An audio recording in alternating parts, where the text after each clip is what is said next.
Hi friends, स्वागत है एक बार पुनः आपका हमारे यूट्यूब चैनल एग्जाम्पल्स विद अंकित पर।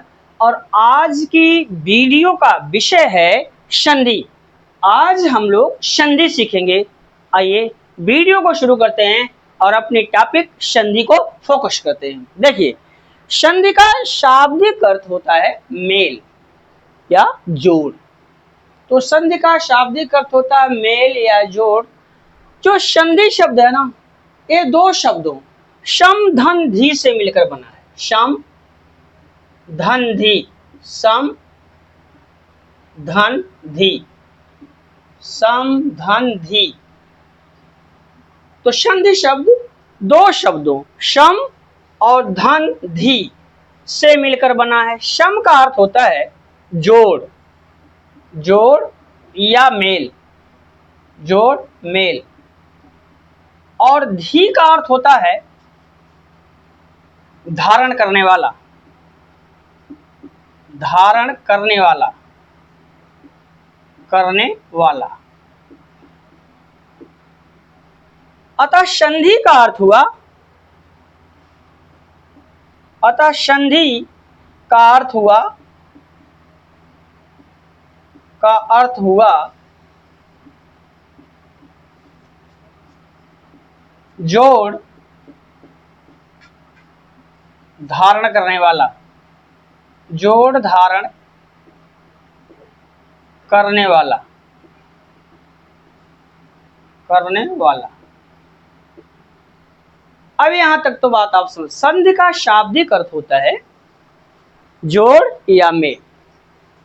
जो संधि शब्द है वो दो शब्दों सम धन धी से मिलकर बना है। सम का अर्थ होता है जोड़ या मेल और धी का अर्थ होता है धारण करने वाला।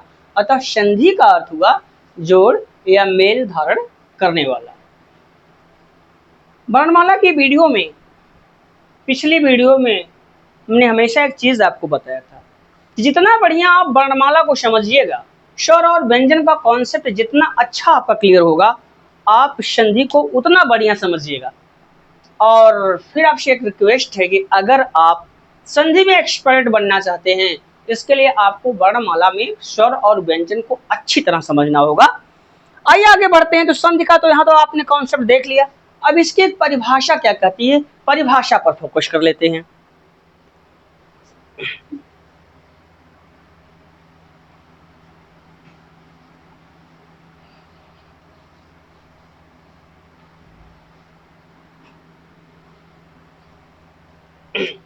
अब इस संधि की परिभाषा क्या कहती है,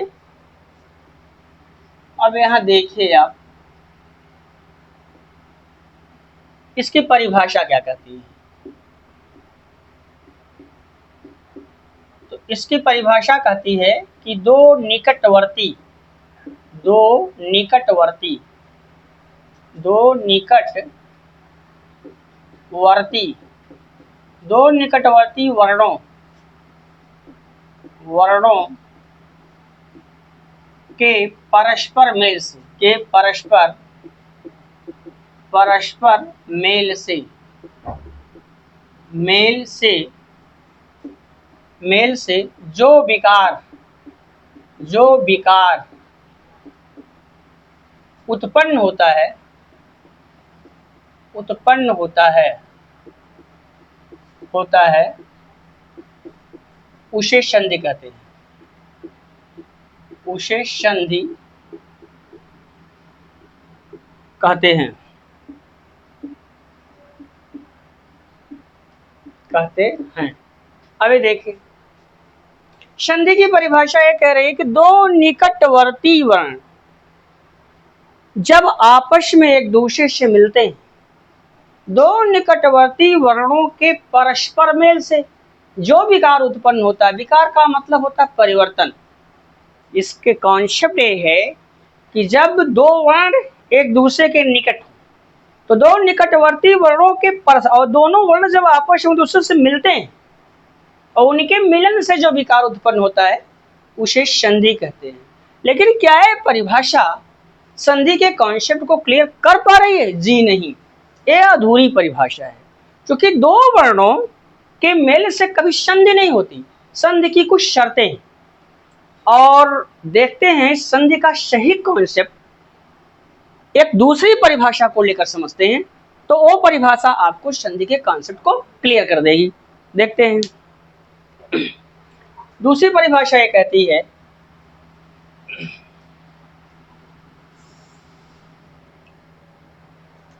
जब दो शब्द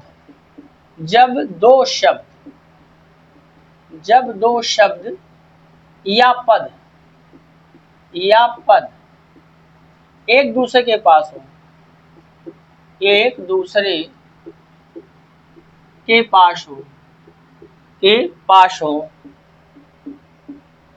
हो, तो उच्चारण की सुविधा के लिए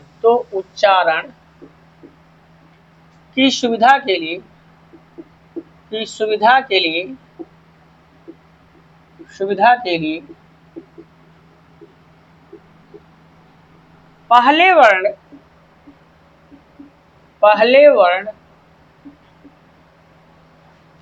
उच्चारण की सुविधा के लिए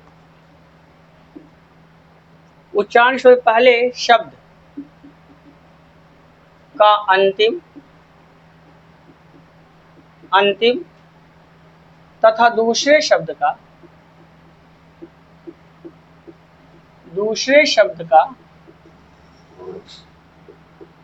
पहले शब्द के अंतिम तथा दूसरे शब्द के प्रारंभिक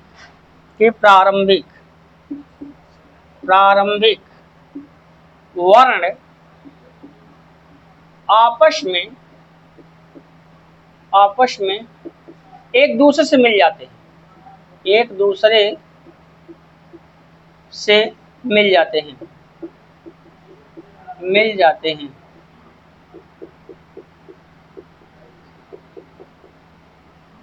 दो निकटवर्ती वर्णों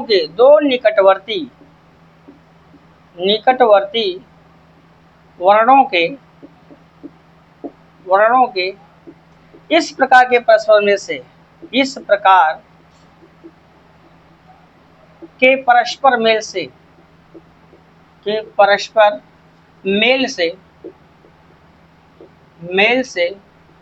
जो विकार उत्पन्न होता है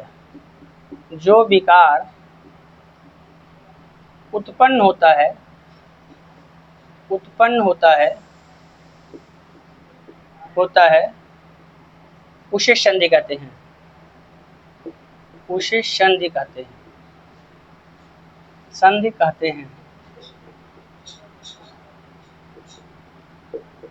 अब ये देखिए, पहली परिभाषा कहती है कि दो निकटवर्ती वर्णों के परस्पर मेल से जो विकार उत्पन्न होता है उसे संधि कहते हैं। लेकिन अब यहाँ देखिए तो ये परिभाषा कहती है, याद रखिए, संधि तभी होगी, संधि के लिए दो शब्दों का होना आवश्यक है और दोनों शब्द तत्सम होने चाहिए। तो जब दो तत्सम शब्द एक दूसरे के पास आ जाते हैं तो तीन लोगों को प्रॉब्लम होने लगती है। पहली प्रॉब्लम वक्ता को होगी जो बोल रहा होता है, दूसरी प्रॉब्लम लेखक को लिखने में होगी, तीसरी प्रॉब्लम पाठक को पढ़ने में। तो जब दो तत्सम शब्द एक दूसरे के पास आ जाते हैं तो उच्चारण की सुविधा के लिए, याद रखिए, तीन लोगों को, जब दो शब्द एक दूसरे के पास आ जाएंगे तो तीन लोगों को समस्या खड़ी हो जाएगी, वक्ता को बोलने में, पाठक को पढ़ने में, लेखक को लिखने में। ऐसी स्थिति में संधि की आवश्यकता समझ में आती है। तो संधि में क्या होता है, कहता है पहले शब्द के अंतिम, जब दो शब्द या पद एक दूसरे के पास आ जाएंगे तो संधि किन परिस्थितियों में होती है, पहले शब्द का अंतिम वर्ण और दूसरे शब्द का प्रारंभिक वर्ण। पहले शब्द के अंतिम और दूसरे शब्द के प्रारंभिक वर्ण, ये दोनों वर्ण आपस में एक दूसरे से मिल जाते हैं और दो निकटवर्ती वर्णों के इस प्रकार के परस्पर मेल से जो विकार उत्पन्न होता है उसे हम संधि कहते हैं। फिर समझिए, संधि के लिए दो तत्सम शब्दों का होना आवश्यक है। दोनों शब्द कहाँ होने चाहिए, एक दूसरे के पास होने चाहिए। और जब दो तत्सम शब्द एक दूसरे के पास आ जाते हैं तो वक्ता को बोलने में, लेखक को लिखने में और पाठक को पढ़ने में असुविधा होने लगती है। इसी असुविधा को दूर करने के लिए हम संधि की तरफ बढ़ते हैं। तो संधि में करेंगे क्या, पहले शब्द का अंतिम वर्ण और दूसरे शब्द का प्रारंभिक वर्ण, हमारा फोकस इन्हीं दो पर होगा। पहले शब्द के अंतिम और दूसरे शब्द के प्रारंभिक वर्ण, यही दोनों वर्ण आपस में एक दूसरे से मिल जाएंगे और इनके मिलन से जो विकार परिवर्तन उत्पन्न होगा उसी का नाम संधि है। इन्हीं दोनों वर्णों के परस्पर मेल से जन्म लेने वाला तीसरा वर्ण संधि होगा। आई होप संधि का कॉन्सेप्ट आपके समझ में आ गया होगा। ठीक, आइए देखते हैं कैसे होता है। संधि के लिए दो तत्सम शब्दों का होना आवश्यक है। दोनों तत्सम शब्द एक दूसरे के पास होने चाहिए। तो जब संधि के लिए बढ़ेंगे तो पहले शब्द का अंतिम वर्ण और दूसरे शब्द का प्रारंभिक वर्ण, यही दोनों वर्ण आपस में मिलेंगे और इनके मिलन से जो विकार उत्पन्न होगा उसी का नाम है संधि। जैसे देखते हैं, यहां देखा तो हमने देख लिया देव और धन आलय। अब यहाँ दो शब्द हैं और दोनों शब्द क्या हैं, तत्सम हैं। अब ये दोनों शब्द एक दूसरे के पास आ गए। तो जब दोनों शब्द एक दूसरे के पास आ गए तो वक्ता को बोलने में, अगर हमें बोलना होगा तो हम बोलेंगे देव धन आलय। अगर आपको लिखना होगा, लेखक हैं तो आप लिखेंगे देव धन आलय। और अगर पढ़ना होगा, आपको पाठक को पढ़ना होगा तो पढ़ेगा देव धन आलय। तीनों को समस्या हो रही है, तीनों की एनर्जी और टाइम दोनों वेस्ट हो रहा है। तो इसके लिए हम संधि की तरफ बढ़ते हैं। संधि में क्या करते हैं, पहले शब्द का अंतिम, पहला शब्द हमारा, पहला शब्द क्या है देव, और उसका अंतिम वर्ण क्या है वा।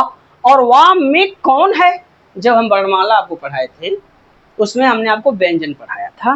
तो जब व्यंजन के बारे में चर्चा हुई थी तो आपको बताया गया था कि कोई व्यंजन होगा, प्रत्येक व्यंजन वर्ण में कौन, लघु आ, प्रत्येक व्यंजन वर्ण में लघु आ निहित होता है और किसी भी व्यंजन वर्ण में समाहित लघु आ को बाहर करने के लिए हम उस व्यंजन वर्ण के नीचे हल चिन्ह अर्थात हलंत लगा देते हैं और लगा करके उसमें समाहित स्वर आ को बाहर कर लेते हैं।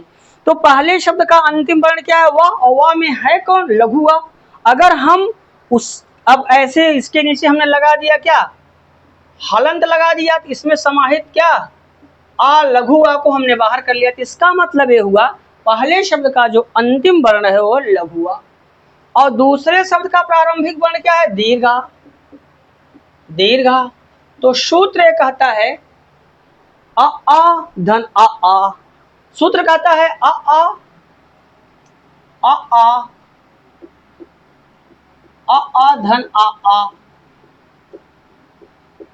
अ आ अ आ धन आ आ बराबर दीर्घा हो जाता है। ये सूत्र कहता है। ठीक, अगर पहले शब्द का अंतिम वर्ण अ आ और दूसरे शब्द का प्रारंभिक वर्ण भी आ हो तो दोनों के स्थान पर दीर्घ आ हो जाता है। तो पहले शब्द का अंतिम वर्ण यहाँ पे आ है और दूसरे शब्द का प्रारंभिक वर्ण दीर्घा है।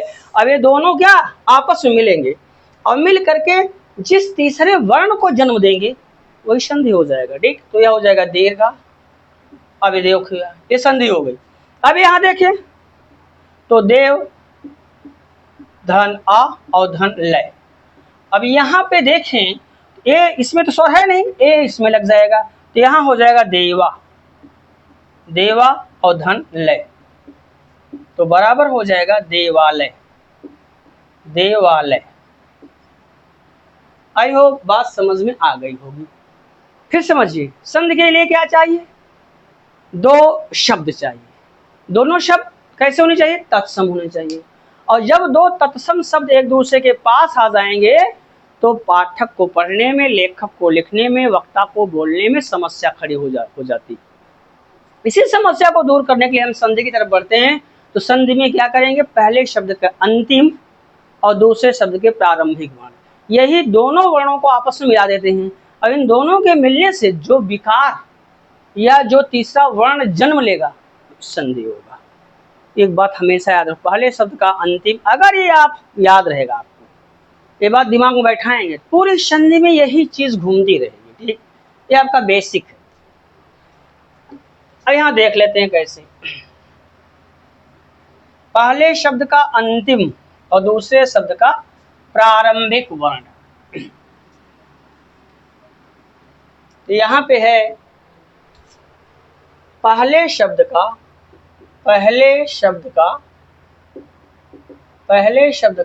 अंतिम वर्ण, पहले शब्द का अंतिम वर्ण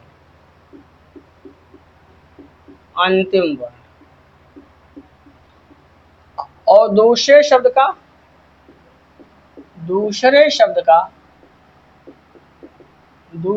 का प्रारंभिक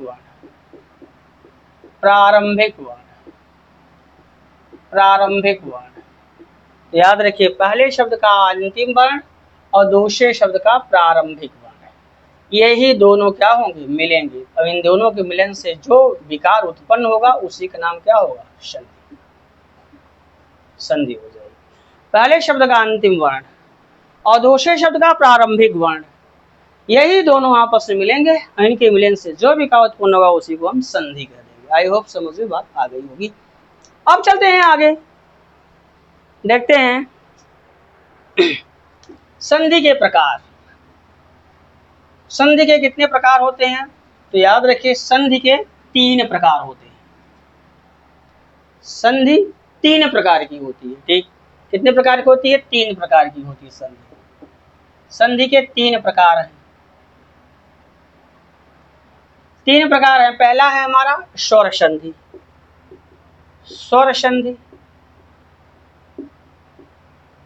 पहला है हमारा स्वर संधि और दूसरा हमारा है व्यंजन संधि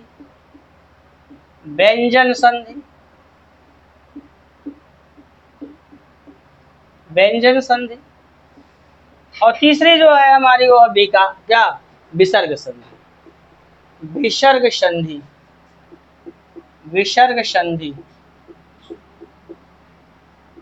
विसर्ग संधि। तो संधि 3 प्रकार की होती है, स्वर संधि, व्यंजन संधि, विसर्ग संधि। अरे स्वर संधि, दूसरी है व्यंजन संधि और तीसरी है विसर्ग संधि। आइए फोकस करते हैं स्वर संधि। स्वर संधि काफी इंपॉर्टेंट है क्योंकि एग्जाम में 70 से 75 से 80% क्वेश्चन स्वर संधि से ही पूछे जाते हैं। आइए देखते हैं स्वर संधि क्या है।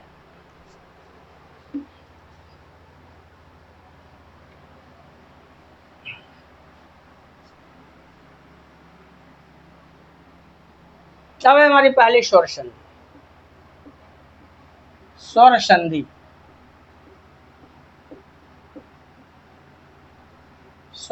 क्या है, पहले इसको परिभाषित कर लेते हैं, इसकी परिभाषा ले लेते हैं। परिभाषा क्या कहती है, पहली परिभाषा है स्वर के साथ स्वर के मेल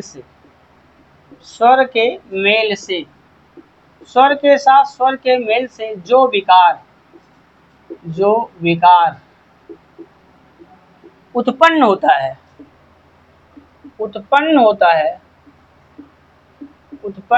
है उसे स्वर संधि कहते हैं, ये इसकी पहली परिभाषा है। स्वर के साथ स्वर के मेल से जो विकार उत्पन्न होता, विकार का मतलब होता परिवर्तन, जो विकार उत्पन्न होता उसे स्वर संधि कहते हैं। क्या ये परिभाषा स्वर संधि के कॉन्सेप्ट को क्लियर कर पाई? जी नहीं। आइए एक दूसरी परिभाषा देखते हैं। दूसरी परिभाषा है, पहली परिभाषा हमारी थी और ये हमारी दूसरी परिभाषा है, दो निकटवर्ती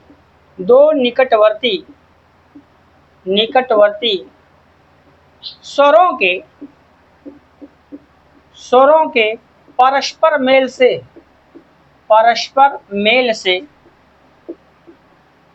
से जो विकार उत्पन्न होता है,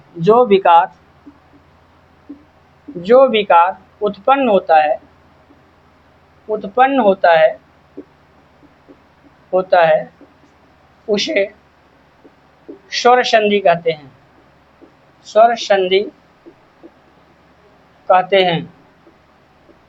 यह है स्वर संधि की दूसरी परिभाषा।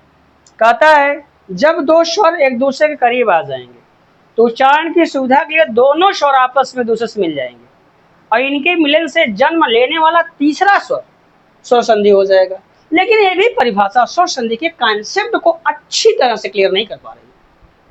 आइए परिभाषा तीसरी देखते हैं, वो क्या कहती है, और वो परिभाषा स्वर संधि के कॉन्सेप्ट को पूरी तरह से क्लियर कर देगी।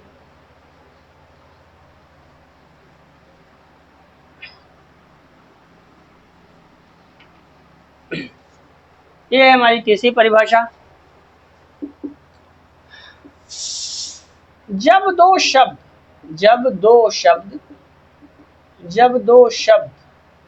या पद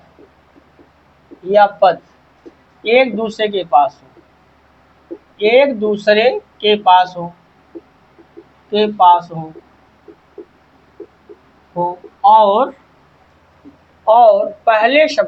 और पहले शब्द का अंतिम तथा दूसरे शब्द का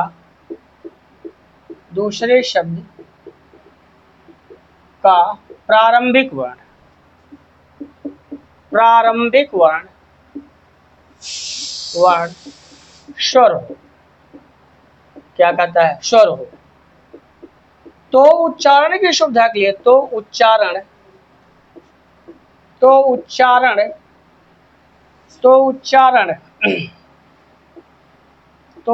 की सुविधा के लिए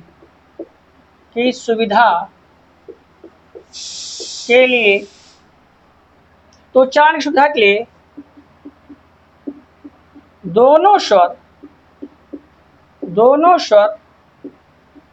एक दूसरे से मिल जाते हैं।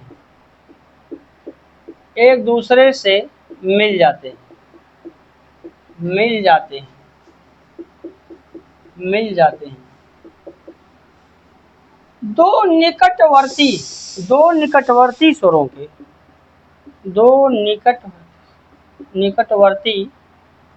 स्वरों के इस प्रकार के परस्पर मेल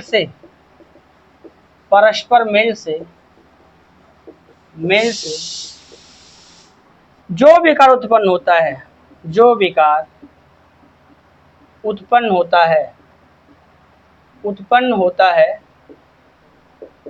है उसे स्वर संधि कहते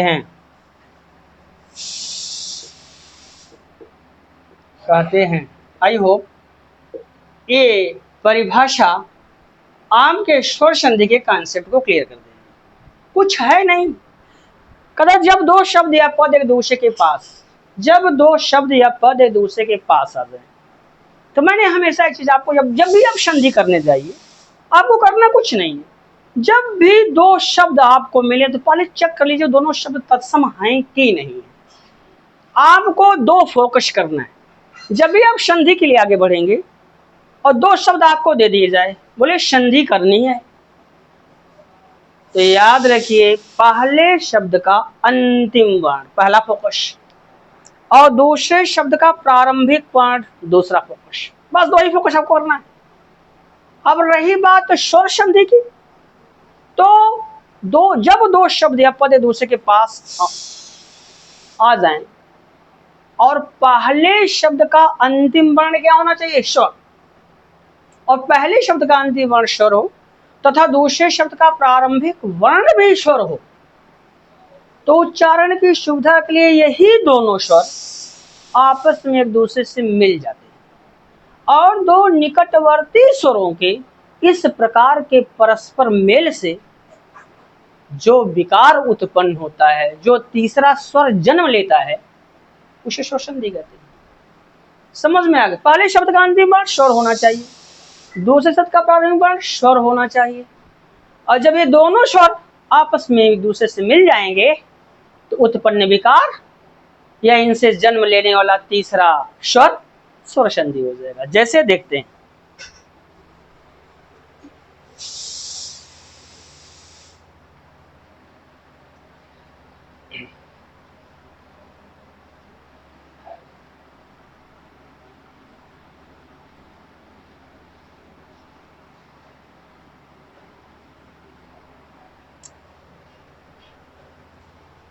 पहले शब्द का अंतिम वर्ण स्वर, स्वर शब्द का कॉन्सेप्ट एकदम क्लियर है, और दूसरे शब्द का प्रारंभिक वर्ण स्वर। तो यही दोनों स्वर आपस में मिलेंगे और इनके मिलन से जन्म जिस स्वर का होगा वही स्वर संधि होगा। ठीक, कैसे देखते हैं? जैसे यहाँ है हिम, जैसे में है हिम और धन आले। अब देख लें, यहाँ दो शब्द हैं, दोनों शब्द तत्सम हैं और दोनों शब्द एक दूसरे के पास आ गए हैं, और हमसे कहा जा रहा है संधि करिए, या आपसे हम कहें संधि करिए। कुछ करना थोड़ी ना है, पहले शब्द का अंतिम वर्ण स्वर होना चाहिए। तो यहाँ पहले शब्द का अंतिम वर्ण क्या है? माँ, और माँ स्वर है कि व्यंजन? व्यंजन है, और प्रत्येक व्यंजन वर्ण में कौन समाहित होता है? लघु आ। और उसको बाहर करने का तरीका क्या है? क्या व्यंजन वर्ण के नीचे हलंत लगाएंगे। इसे समझ में आ रहा है कि पहले शब्द का अंतिम वर्ण आ है, स्वर है। ठीक, तो बराबर जैसे देखते हैं, हिम हलंत लगाया और इसमें समाहित क्या? आ को बाहर कर लिया। तो पहले शब्द का अंतिम वर्ण स्वर और दूसरे शब्द का प्रारंभिक वर्ण भी यहाँ क्या है? स्वर। दो शब्द थे हमारे सामने, हिम और आलय। स्वर संधि में क्या होता है? पहले शब्द का अंतिम वर्ण स्वर होना चाहिए, दूसरे शब्द का प्रारंभिक वर्ण भी स्वर होना चाहिए, और यही दोनों स्वर, पहले शब्द का अंतिम वर्ण स्वर लघु आ और दूसरे शब्द का प्रारंभिक वर्ण दीर्घ, दोनों स्वर हैं, तो दोनों मिल जाएंगे और जन्म जिस स्वर का जन्म देंगे, जिस स्वर को जन्म देंगे हो गया स्वर संधि, हो जाएगा दीर्घ आ। ठीक, तो हो गया बराबर हिम। अब इसमें माँ में तो क्या स्वर है नहीं, और धल क्या? लय। अब यहाँ पे एल इसमें लग जाएगा, तो हो जाएगा हिमा, हिमा और धन लय, तो बराबर क्या हुआ? हिमालय। अब पूछ लिया हिमालय में कौन सी संधि है? स्वर संधि, व्यंजन संधि, विसर्ग संधि है, स्वर संधि है। कॉन्सेप्ट क्लियर हुआ स्वर संधि का। अब चलते हैं स्वर संधि के भेद देखते हैं, स्वर संधि के कितने भेद होते हैं।